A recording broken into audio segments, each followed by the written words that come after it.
let's get to unboxing the device. We've got the SIM eject tool over here. Let's see if we get a case in the box as well. Couple of documentation. That's about it. Quickly take the phone out of the box and power the device on.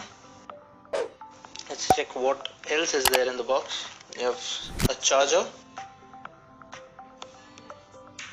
and a USB Type-C cable.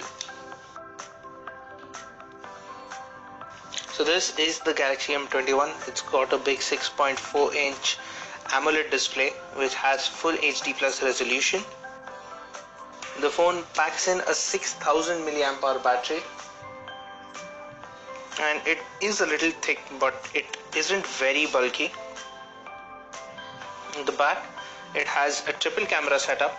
There's a 48 megapixel primary sensor and 8 megapixel secondary sensor, most likely a wide angle camera, and a 5 megapixel depth sensor. And there's also a fingerprint scanner at the back. Let's go ahead and set the device up. And the size of the display is such that you can barely reach the top of the display when you're holding it in the hand. The phone looks like it's primarily made out of plastic, and it is a bit of a fingerprint magnet. I was disappointed when I did not find a case in the box, because this device does pick up fingerprints very easily. It has the standard USB Type-C port now, a 3.5mm headphone jack, a bottom firing loudspeaker. There's a secondary microphone on the top as well. And this is where the SIM tray is.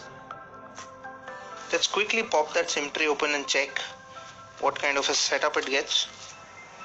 So it's got 3 slots, so 2 nano SIM slots and a dedicated micro SD card slot. This particular smartphone is powered by the Samsung Exynos 9611 SoC. The device is available in 2 colors, blue and black, and we have the black variant. And this does feel a little plasticky at the back. Most probably is going to be plastic, because it also reflects light a little differently. But the display is very good to look at. An AMOLED panel at this price point is a good sign. It's very crisp, it's got very good viewing angles.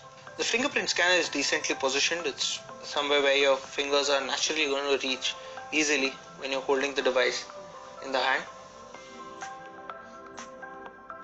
Now that the device is set up, let's take a look at the software. You do see a fair amount of apps pre-installed. You've got Netflix, Amazon, Shopping, Prime Video, Hello, Daily Hunt, Snapchat. Now we know that Hello and Daily Hunt, these are capable of generating some really spammy notifications. If you don't intend on using these apps, I would recommend that you uninstall them right away.